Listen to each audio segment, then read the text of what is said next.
इतिहास की 12 की बुक का चैप्टर 12 औपनिवेशिक शहर, नगरीकरण, नगर योजना तथा स्थापत्य। इस चैप्टर में बेसिकली हम लोगों को ये देखना है कि जब औपनिवेशिक काल में भारत में नगरीकरण शुरू हुआ तो उसका समाज पर क्या प्रभाव पड़ा और नगरीकरण की क्या क्या विशेषताएं रहीं। और इसके तहत हमें ये भी देखना है कि औपनिवेशिक काल में नगरीकरण का उद्देश्य क्या रहा, क्यों ब्रिटिशर्स ने नगरीकरण को इतना ज़्यादा महत्व दिया और इसके तहत भारत में किन किन नगरों की विशेषता, किन किन नगरों की स्थापना हुई। तो पिछला जो दो वीडियो इसमें अपलोड किया गया उसमें हम लोगों ने देखा कि नगरीकरण की क्या क्या विशेषताएं रहीं और उसके क्या प्रभाव पड़े। तो आज का जो वीडियो है उसमें हम देखेंगे कि जो औपनिवेशिक काल में नगरीकरण हुआ उसके पश्चात जो भारत का सामाजिक जीवन था भारत के लोगों का, उस पर क्या क्या प्रभाव पड़ा। तो एक एक करके हम लोग देखेंगे। तो नगरीकरण की जो नगरीकरण की प्रक्रिया के फलस्वरूप जो नगरों का विकास होता गया, नगरों की स्थापना होती गई, उसके तहत यहाँ के लोगों के सामाजिक जीवन को काफ़ी ज़्यादा प्रभावित किया गया। और इसकी क्या क्या प्रभाव पड़े वो हम लोग देखेंगे। तो जो पहला प्रभाव है वो है मध्यम वर्ग का विकास। भारत में नगरीकरण के विकास के फलस्वरूप मध्यम वर्ग का एक नया वर्ग उभर कर सामने आया और उनका काफ़ी विकास हुआ, उनको विकसित होने का मौका मिला। इस पॉइंट में हम लोग ये देखेंगे, कहता है कि यद्यपि मध्यम वर्ग नगरीकरण के पूर्व भी अस्तित्व में था किंतु समाज में उनका प्रतिशत बहुत कम था।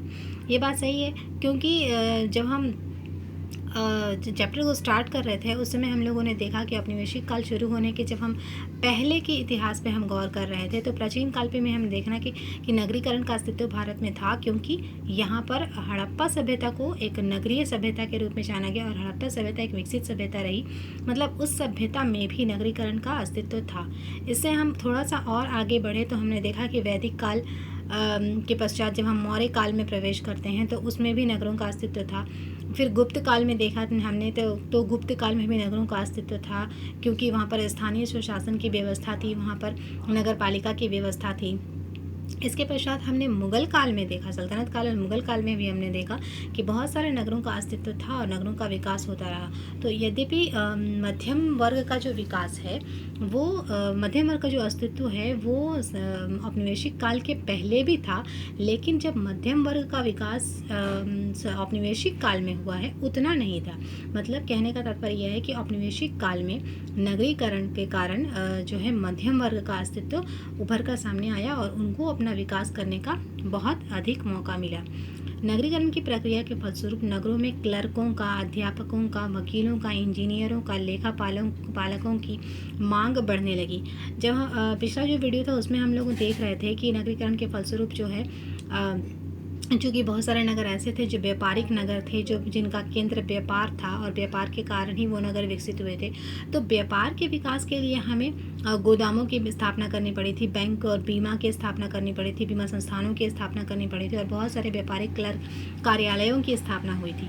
तो इन्हीं के तहत हमने देखा कि क्लर्कों का, अध्यापकों का, वकीलों का और इंजीनियरों का और अकाउंटेंट्स जो होते हैं जो व्यापारिक कार्यालयों की देखरेख करते हैं, उसमें लेखा जोखा को देखते हैं, हिसाब किताब लेखन का काम करते हैं। तो इन्हीं सब के कारण इस वर्ग का उदय हुआ और यही कारण है कि मध्यम वर्ग का तीव्रता से विकास हुआ, क्योंकि मध्यम वर्ग जो है वो एक शिक्षित और जागृत वर्ग होता है, जिन्होंने अपनी शिक्षा और अपनी समझदारी को यहाँ पर इस्तेमाल किया और व्यापार को काफ़ी विकसित किया। तो व्यापार के विकास की दृष्टि से भी नगरीकरण का विकास जो है प्रभावित हुआ और यही कारण है कि नगरीकरण के कारण भारत में एक मध्यम वर्ग का उदय हुआ, एक शिक्षित वर्ग का उदय हुआ, जिनकी समाज में महत्वपूर्ण भूमिका रही। अगला जो इसका प्रभाव है वो है महिलाओं की स्थिति पर प्रभाव। अब हम देखेंगे कि नगरीकरण के फलस्वरूप भारत में महिलाओं की स्थिति पर भी काफ़ी प्रभाव पड़ा है। कैसे? इसमें कहता है कि नगरीकरण का प्रभाव समाज में महिलाओं की स्थिति पर भी पड़ा। हालांकि इन परिवर्तनों का पुरातन पंथियों ने विरोध किया, क्योंकि उनका मत था कि परिवर्तनों से सामाजिक व्यवस्था नष्ट हो जाती है। यहाँ कहने का तात्पर्य यह है कि हमेशा ही समाज में दो तरह के लोग होते हैं, एक तो रूढ़िवादी लोग होते हैं और दूसरे जो होते हैं वो परिवर्तनवादी या प्रगतिशील लोग होते हैं। तो जो रूढ़िवादी प्रवृत्ति के लोग होते हैं वो समाज में हमेशा ही किसी भी तरह के परिवर्तन का विरोध करते हैं। वो हमेशा लकीर के फ़कीर बने रहने की स्थिति पर विश्वास करते हैं। उनका मानना होता है कि जो पौराणिक परंपराएं चली आ रही हैं वो ही हमारे लिए बेस्ट हैं और उन्हीं के साथ हमारा भला हो सकता है। इसीलिए हमें हमें हमारे संस्कृति में, हमारे परंपराओं में किसी तरह की कोई परिवर्तन नहीं चाहिए। लेकिन इसी भी समाज में एक और वर्ग होता है जो परिवर्तन चाहता है, जो नवीनता को एक्सेप्ट करने में विश्वास करता है, और यही वर्ग था जिसके फलस्वरूप महिलाओं की स्थिति पर काफ़ी पॉजिटिव प्रभाव पड़ा, काफ़ी सकारात्मक प्रभाव पड़ा। तो कुछ लोग ऐसे थे जो कि रूढ़िवादी विचारों के थे, जो पुरातन पंथी थे, उन्होंने इस परिवर्तन का विरोध किया। तो हम देखेंगे कि इस पर क्या परिवर्तन हुआ महिलाओं की स्थिति में। तो इस प्रक्रिया को पूरी तरह से रोक पाना तो उनके लिए भी संभव नहीं था, जो पुरातन पंथी थे, और यही कारण है कि महिलाओं का विकास होता चला गया। तो जो नगरीकरण का की प्रक्रिया जो शुरू थी, उसके कारण महिलाओं को शिक्षा का अवसर मिला, उन्हें भी अब शिक्षित होने का मौका मिला, जिसके कारण शिक्षा का प्रसार हुआ और महिलाएं जो थी वो अब घर की चार दीवारी से बाहर निकली, उन्होंने शिक्षा हासिल की और अब वो लोग भी पेशेवर कामों में जुड़ गई। जैसे कहीं निर्माण कार्य हो रहा है तो वहाँ पर वो जुड़ गई, और भी बहुत सारे ऐसे काम हैं जिन्होंने महिलाओं ने अपना योगदान उनमें दिया और अब वो कार्यों को संपन्न करने लगी। हालांकि समाज का दृष्टिकोण इनके प्रति लंबे समय तक अच्छा नहीं रहा। स्त्रियों को बढ़ते महत्व के प्रति पुरुष समाज की चिंताओं को चिंताएं बढ़ती रही। तो कहने का तात्पर्य यह है कि नगरीकरण के फलस्वरूप समाज में महिलाओं की स्थिति पर काफ़ी सकारात्मक प्रभाव पड़ा। अब वो शिक्षा ग्रहण करने लगी थी, अब वो घर की चारदीवारी से बाहर निकलकर विभिन्न तरह के ऑक्यूपेशन में, पेशेवर कामों में जुड़ने लगी थी। लेकिन इस परिवर्तन को समाज इतनी आसानी से स्वीकार करने वाला नहीं था, क्योंकि समाज अभी भी एक पुरुष प्रधान समाज था और इसमें महिलाओं को दबाकर रखने में विश्वास किया जाता था, उन्हें थोड़ा भी आगे बढ़ने नहीं दिया जाने में विश्वास किया जाता था। तो इस तरह से काफ़ी समय तक महिलाओं के इस परिवर्तन से समाज नाराज़ रहा और उन्हें रोकने की भरपूर कोशिश की जाती रही। लेकिन इसके बावजूद भी महिलाएं आगे आई और उन्होंने अपना काफ़ी विकास किया, वो काफ़ी विकसित हुई और उनकी स्थिति में भी काफ़ी सुधार हुआ। अब हम देखेंगे अगला जो क्या प्रभाव पड़ा। तो अगला जो इसका प्रभाव है वो है नवीन मजदूर वर्ग का उदय। नगरीकरण की प्रक्रिया से नगरों में बड़े बड़े उद्योगों का विकास हुआ। इन नगरों में काफ़ी बड़ी संख्या में मजदूर रोजगार के लिए एकत्रित होने लगे। इस प्रकार नगरों में एक बड़ा मजदूर वर्ग का उदय हुआ और विकास हुआ। यह मजदूर वर्ग काफ़ी अभाव में अपना जीवन व्यतीत करता था। शहरों में उनके निवास तथा खान पान की दशाएं व कार्यस्थल का वातावरण अच्छा नहीं होता था। इस कारण मजदूरों में अपने स्वामियों के प्रति असंतोष फैलता जा रहा था। बाद के समय में इसी असंतोष ने मजदूरों की चेतना को विकसित किया और जिससे वे अपने हितों के लिए संगठित होने लगे। तो कहने का तात्पर्य यह है कि इस के फलस्वरूप जो है एक नया मजदूर वर्ग सामने आया, जो कि निर्माण कार्य में जुड़ा हुआ था।